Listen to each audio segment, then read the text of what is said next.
Rancher lived alone for years, until the Bigfoot brought him a woman covered in mud.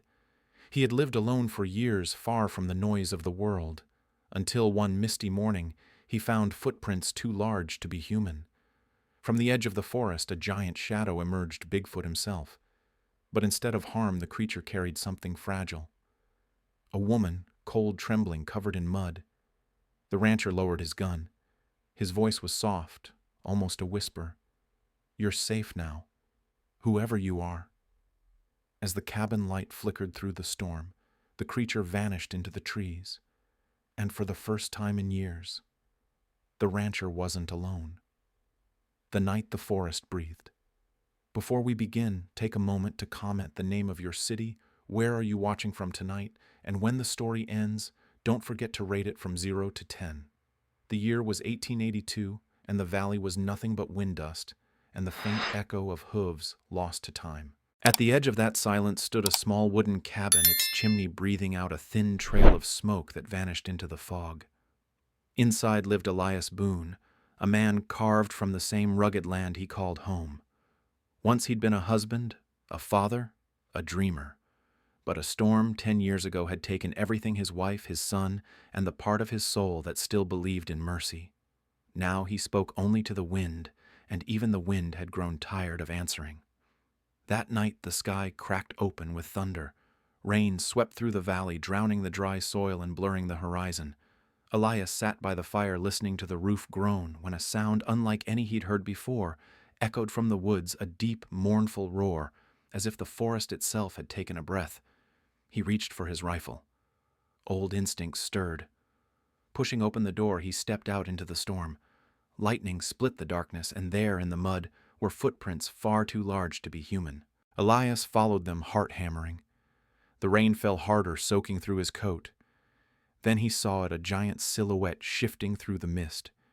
Its shape was wrong, its presence heavy, yet it didn't feel like evil. The creature paused, towering and silent, and in its massive arms it carried something. When it drew closer, Elias saw a woman, her dress torn, her body trembling, her face caked with mud. The creature looked at him once, a glint of strange sadness in its eyes, and then it turned, fading back into the forest without a sound. Elias stood, frozen rain dripping from his hat brim. The woman stirred, whispering through chapped lips, "Help." He knelt beside her, lowering his rifle, and murmured softly, "You're safe now, whoever you are." And somewhere deep within the storm, the forest exhaled again. Part 1. The Stranger in the Cabin. Morning came slow over the valley. The storm had broken, but the world still smelled of rain and smoke. A thin line of sunlight slipped through the wooden shutters of Elias Boone's cabin, cutting across the rough floorboards and landing on the stranger who lay beneath his old wool blanket. Steam rose from the pot on the stove, coffee and broth mingling in the air. The rancher sat by the hearthcoat, hung to dry his hands, rough and steady, as he cleaned a strip of cloth. He had done this kind of work before, mending wounds, nursing calves, patching bullet holes. But it had been a long time since he'd done it for another human being. He glanced at her again. The woman's skin was pale beneath the streaks of dried mud. Her hair, tangled chestnut brown, clung to her face. She slept fitfully, murmuring in dreams. There were scratches down her arms, bruises along her neck.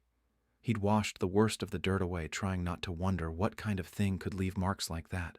Outside, the rain had quieted to a dripping whisper. The horses stirred in their corral. Elias poured a bit of water into a tin cup and set it beside the bed. Then he leaned back in his chair, listening to the fire crackle, every pop of wood echoing against the silence. He told himself he'd keep her there just until she could walk. Then she'd be on her way, and the cabin would return to what it was before, a tomb for one. But when she stirred, something inside him shifted. Her eyes opened, gray, wide lost, and for a long suspended moment they simply looked at each other. "Where am I?" she whispered, voice weak as a breeze. Elias cleared his throat. "My cabin. You collapsed out by the ridge. The storm nearly took you." She blinked, confusion flickering. "The storm?" Her gaze moved toward the window, catching the thin light of morning. "No, it wasn't the storm. I was running. From Something. Elias frowned. From what she hesitated, her hands trembling as she tried to sit up. He steadied her shoulder without thinking, his touch careful, respectful. "Easy," he murmured. "You're hurt." She looked at him, eyes searching his face as if measuring the kind of man he was. Then softly she said, "My name's Mara. Mara Quinn." He nodded. "Elias Boone." For a while the only sound was the fire and the gentle rattle of rain sliding off the roof. Mara took a sip of the water. Her lips were cracked, but color was slowly returning to her cheeks. Elias studied her from his chair, arms crossed. "You said you were running." From what exactly? Mara's breath caught. Her eyes darted toward the window, to the fog still clinging to the tree line. "It's out there," she said quietly. "I saw it. The thing in the forest. I thought it was chasing me." Elias's jaw tightened. "The big one." She nodded.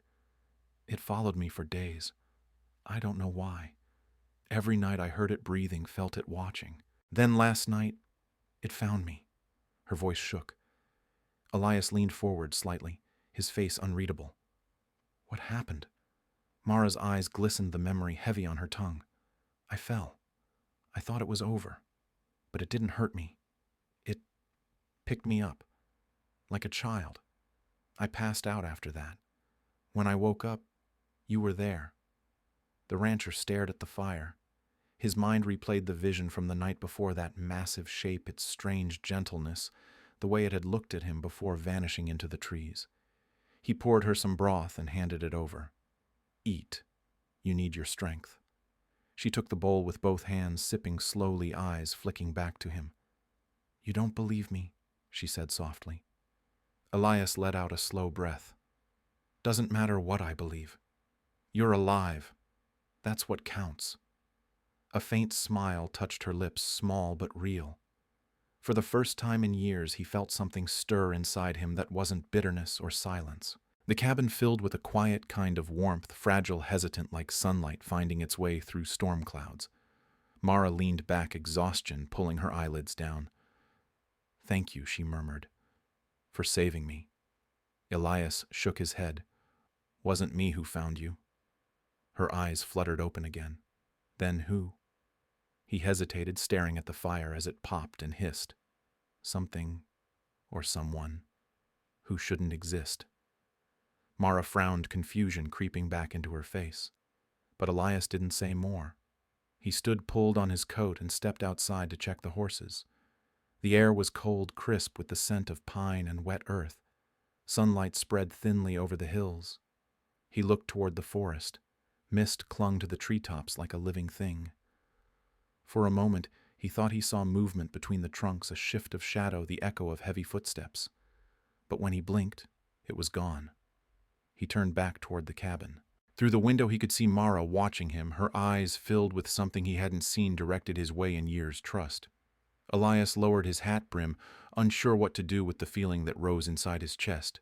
It was too early to name it, but it was there, quiet and persistent, like a spark refusing to die.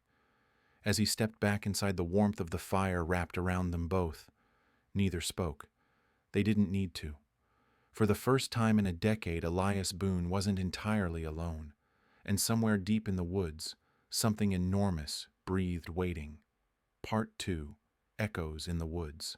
The wind came down from the mountains by late afternoon, a restless, moaning current that bent the pines and stirred the dust around the corral.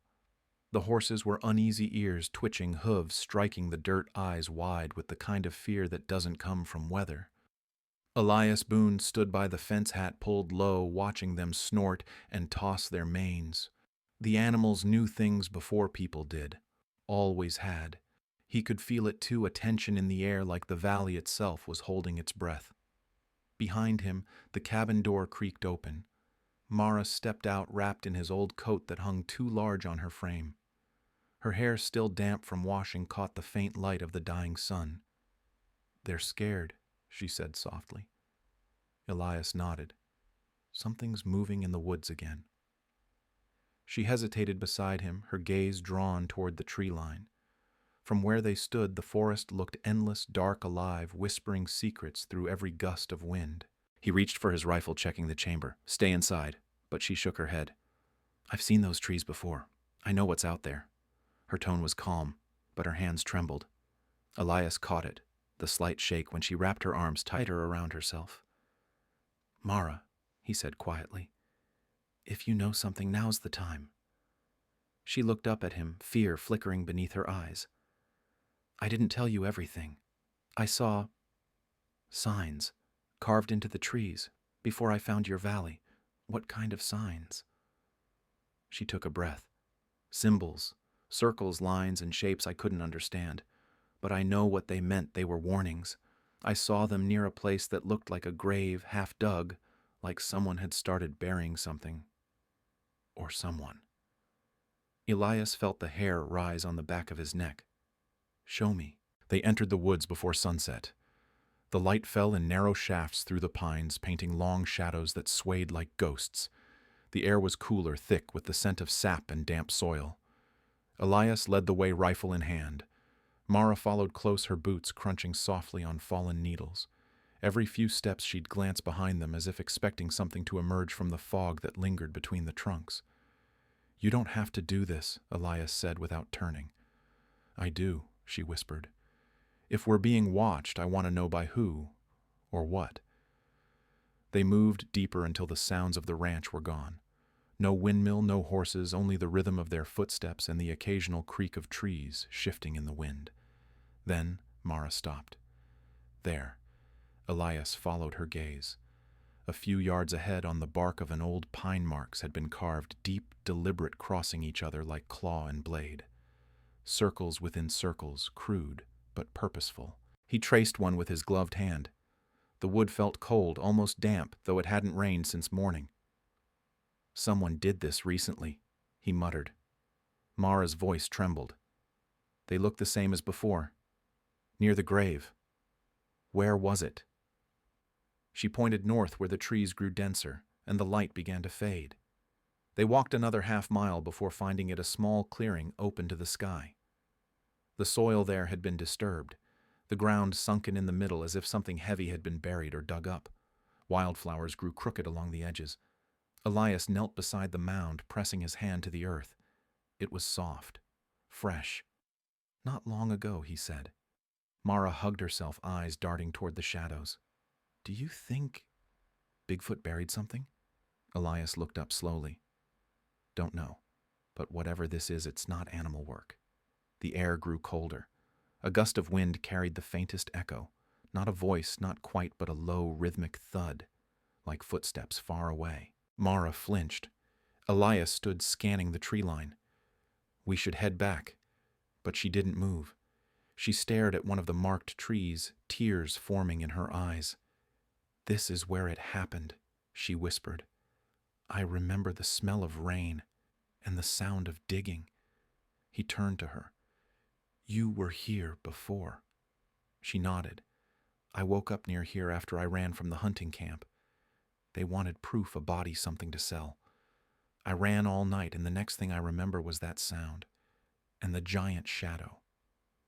Elias felt something inside him tighten, a mix of anger and pity. She wasn't lying. Her fear was too real, too raw. "Mara," he said, gently stepping closer. "You're safe here, I promise." Her breath hitched. He reached out, hesitating only a second before resting a hand over hers. Her skin was cold, trembling. For a moment the woods didn't feel so cruel.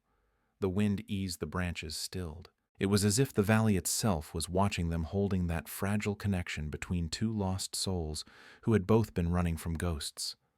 "Let's go home," Elias murmured. They turned back toward the cabin, walking faster now as the light dimmed. The forest seemed alive behind them, whispering with every step. When they finally broke through the last row of trees, the ranch looked smaller than before, a single patch of warmth in the growing dark. Elias helped Mara climb the small porch. Her hand lingered in his longer than necessary. Inside, the fire still burned, and for the first time Elias realized how much that flame mattered, how much he needed it to stay lit. Mara sank into the chair by the hearth, staring at the firelight dancing across the walls. "It's strange," she said softly. "The closer I get to that forest, the colder I feel." But here, it's different. Elias poured her a cup of coffee, his voice low. Maybe that's the way of it. Some places take, others give. Their eyes met again, not out of fear this time, but something quieter, warmer. Trust beginning to take shape between them, delicate as glass.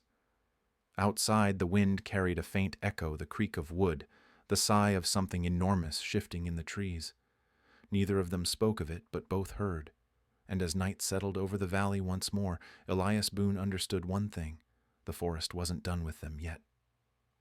Part 3. The Footprints Return. Night fell hard over the valley, the kind of night that presses close and heavy where even the stars seem afraid to shine.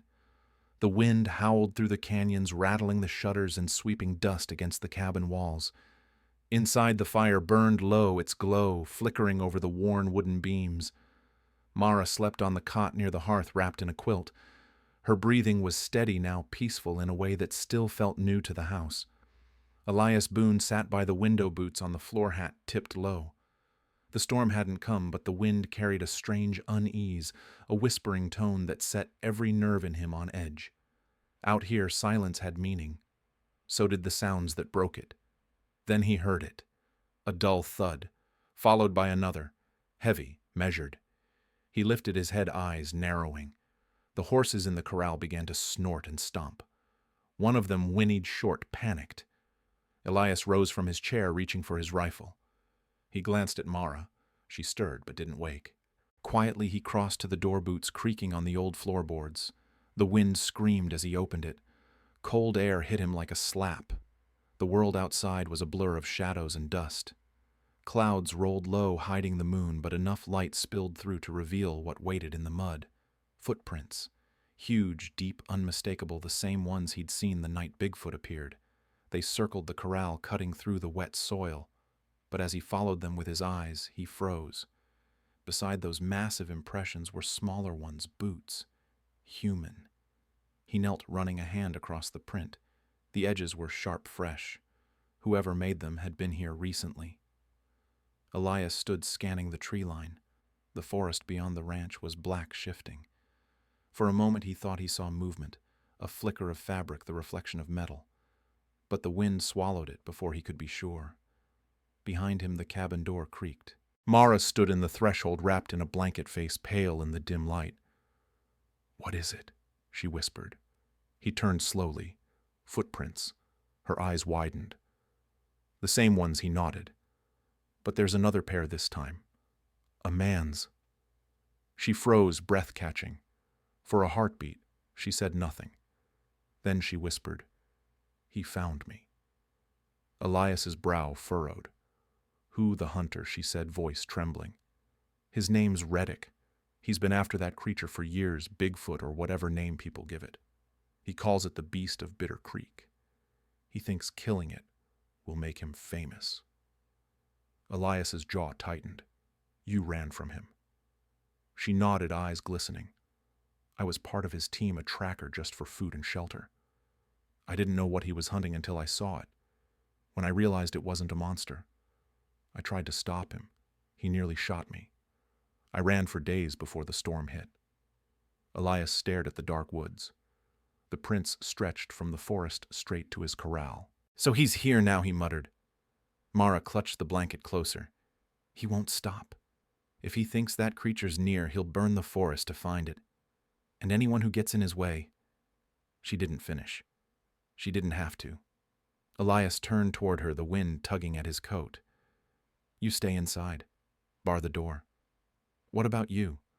He checked the rifle, the sound of the lever clicking sharp in the cold air.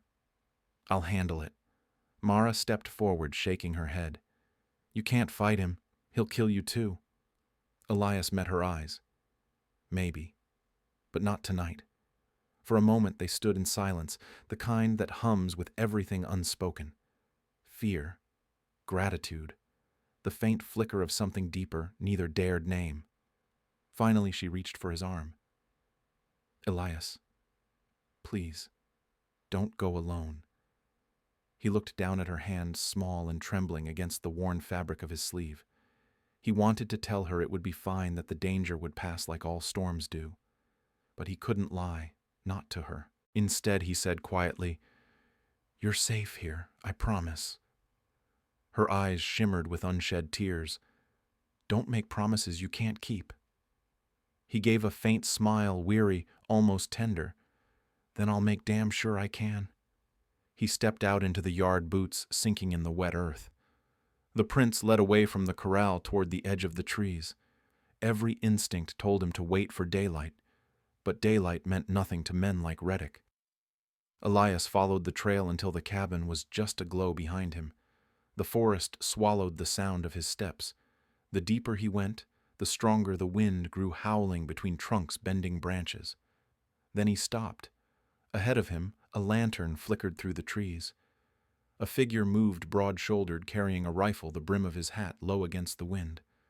Elias lifted his own weapon, but didn't aim yet. He studied the man from afar, the way he paused to study the ground, the confident set of his stance. Reddick. There was no doubt. The hunter knelt by one of the giant footprints, running a hand over the impression like it was treasure. His voice carried faintly through the wind. "Still close. I can smell it." Elias felt the old anger stir, the same one he'd buried years ago, back when he'd lost everything. But this time it wasn't just about loss. It was about protection. He stepped back into the shadows, jaw tight. He would wait watch, and when the time came, he'd do what he had to. The valley had taken enough from him. It wasn't taking Mara too. By the time he returned to the cabin, the wind had eased, but the fire inside burned bright. Mara was awake, sitting by the window, staring out into the dark. "Did you find him?" she asked. "Not yet," Elias said. He set the rifle by the door. "But he's out there. And he's hunting." Mara's voice was barely a whisper. "Then what do we do?" Elias looked at her, this woman who had stumbled into his world from the rain and somehow become its light. "We get ready," he said simply. Outside, the forest groaned, ancient and alive. Between the trees, the wind carried faint echoes. Heavy steps, slow and steady, as if the creature itself had returned, drawn back by the scent of danger and the promise of redemption. Part 4. The Storm and the Monster. The storm came without mercy. By dusk, the sky had turned to iron, and the first growl of thunder rolled over the valley like the sound of an old god waking. Rain began to fall, slow, heavy drops that soon became a torrent, pounding the roof of the cabin, churning the earth into rivers of mud. Elias Boone stood at the window, watching lightning tear across the horizon. The horses screamed in the corral, their shadows jumping with every flash. The storm was wild, but it wasn't the weather that twisted his gut. It was what he knew was coming. He turned to Mara, who was packing what little she had into a worn satchel. Her hands shook as she tied the strap. "We should go," she said. "If Reddick's still out there, he'll use the rain to cover his trail." Elias shook his head. "He's already close. The tracks led straight to the ridge. He's not waiting anymore." Thunder boomed again, shaking the windows. The lamps flickered. Mara flinched. "Then what do we do?" Elias picked up his rifle and checked the rounds. His voice was steady, though his heart wasn't. "We stand our ground." The next flash of lightning revealed a figure moving through the storm, a man, shoulders broad, hat pulled low, rifle glinting in his hands. Reddick. Elias felt his jaw lock. "Get behind me." Before Mara could move, the door burst open. Wind and rain exploded into the cabin. Reddick stood there, soaked and snarling, eyes burning with that feverish gleam only men obsessed with power carried. "Well, well," he shouted over the wind. "Didn't think I'd find company up here." His gun swung toward Mara. "You've been running a long time, girl." Elias stepped forward, rifle leveled. "Put it down, Reddick." Reddick laughed, the sound hard and hollow. "You think you can stop me, old man? I've spent years chasing that beast. She knows where it hides." Mara's voice broke through the storm. "It's not a beast. You don't understand." He cut her off with a backhand that sent her to the floor. "Shut your mouth." Elias fired. The bullet struck the doorframe inches from Reddick's head. "Next one won't miss," he growled. Reddick grinned, lifting his gun. "Neither will mine." The storm roared louder, swallowing their shouts. Lightning split the night again, and in that blinding flash something moved outside. A shadow, massive, silent. The ground trembled, the horses screamed, then with a roar that seemed to come from the bones of the earth itself, Bigfoot burst from the darkness. The creature slammed into Reddick, sending him sprawling across the mud. His gun flew from his hands. He scrambled up, cursing, eyes wide with rage and terror. "No, you're mine!" He lunged for his rifle, but the creature struck again, swatting it aside like a twig. The sound of bone and thunder blended into one. Reddick drew his knife, slashing wildly, but the blade only grazed the creature's thick arm. Mara crawled toward Elias, her face pale. "We have to stop them." Elias grabbed her, pulling her back toward the cabin wall. "You can't stop something like that." Outside, the fight raged. Rain turned the world into chaos, flashes of fur, mud, steel, and lightning. The hunter was small beside the creature, but his fury was desperate. He lunged again, plunging the knife deep into the creature's side. Bigfoot roared, staggering. Then with one massive swing, it threw Reddick backward. The hunter hit the ground hard, unmoving. Elias rushed forward through the storm, his boots sinking deep into the muck. "Mara, stay inside," he shouted. He knelt beside the creature, who had fallen to one knee, breath ragged and heavy. The rain ran crimson down its side. Its eyes, dark and intelligent, locked on his. For the first time, Elias didn't see a monster. He saw pain. He saw something ancient, weary, and heartbreakingly gentle. Behind him, Reddick groaned, crawling through the mud, reaching for his rifle. "It's just an animal," he hissed. "It bleeds. It dies." Elias stood between them, gun raised. "Not tonight." Reddick sneered. "You protecting it. You're both fools." He pulled the trigger. The shot split the storm, but the creature moved faster. In a blur of motion, Bigfoot lunged, taking the bullet meant for Elias. The sound it made, low, mournful, was not of rage, but sacrifice. It struck Reddick with one final blow, sending him crashing lifeless into the mud. For a long, endless moment, all Elias could hear was the storm. Then he dropped to his knees beside the creature rain, mixing with the dark blood soaking the ground. "No," he whispered, voice breaking. "No, don't you die now." The creature's chest heaved. It turned its head slightly toward him, eyes reflecting the faint light from the cabin. Mara stumbled out, clutching the doorframe, watching with wide, trembling eyes. Elias reached out, handshaking, and rested it against the creature's shoulder. The fur was coarse, soaked warm with life, fading fast. "You saved her," he said softly. "Didn't you?" The creature blinked slowly. A low rumble left its throat, almost a sigh, before its great form went still. Lightning flashed once more, illuminating the scene, the hunter fallen, the creature kneeling like a broken statue, and Elias Boone bowed beside it, hat in his hands, eyes wet with rain and grief. Mara knelt beside him, her hand finding his. Neither spoke. For the first time the storm felt smaller, not gone, but quieter, as if even the sky mourned the passing of the thing it had hunted. When it finally ended, Elias looked up toward the forest. The trees stood silent, their dark silhouettes swaying gently. Somewhere out there, perhaps others like it watched, unseen guardians of a world that no man would ever truly understand. He whispered, "Rest easy, big fella." The wind carried his words into the woods where thunder had once lived, and now only echoes remained. In that moment, Elias Boone, the loner, the skeptic, the man carved from silence, understood something he hadn't in years. Monsters weren't always the ones in the dark. Sometimes they wore the face of men, and sometimes the things we fear the most are the ones trying hardest to protect us. Part 5. The morning after. Morning came softly like a mercy. The storm had passed, leaving the valley wrapped in mist and silence. The air smelled of wet pine and ash. Every branch, every blade of grass still trembled under drops of rain.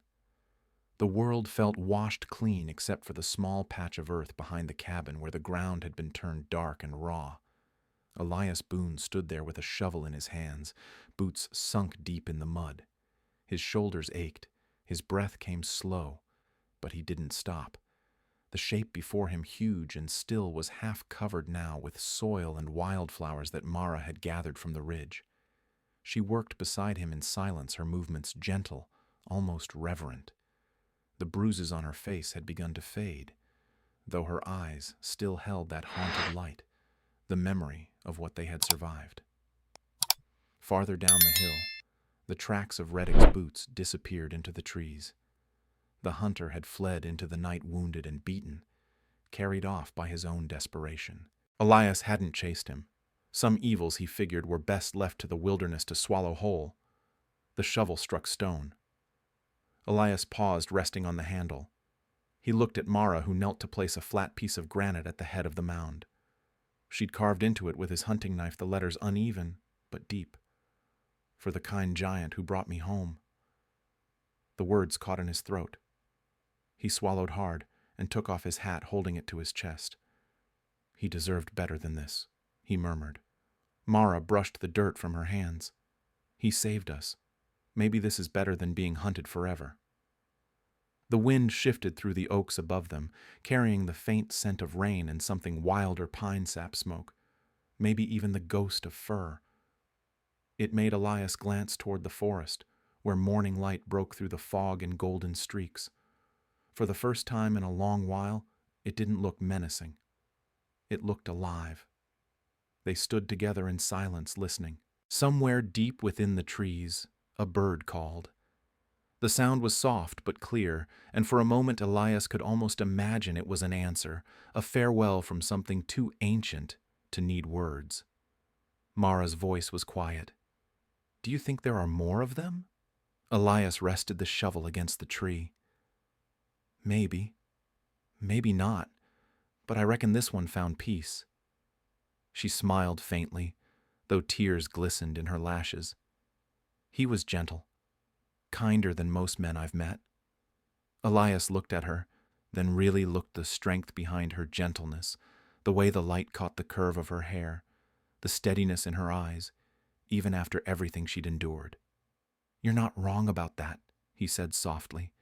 Mara reached for his hand. For a moment he hesitated.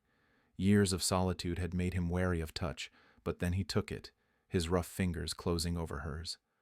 Her hand was warm grounding, the kind of warmth that had nothing to do with fire. "Thank you," she whispered, "for believing me, for staying." Elias shook his head. "You're the one who stayed. Most folks would have run and never looked back." Her lips trembled into a smile. "Maybe I finally found somewhere worth stopping." The mist began to lift, revealing the wide stretch of land beyond the ridge, endless grass glinting with dew, the horizon painted in shades of gold and blue. Elias felt a strange ache in his chest, something like sorrow and hope woven together. He knelt once more, pressing a hand against the mound. The soil was cool and damp beneath his palm. "Rest easy, big fella," he murmured. "You did good."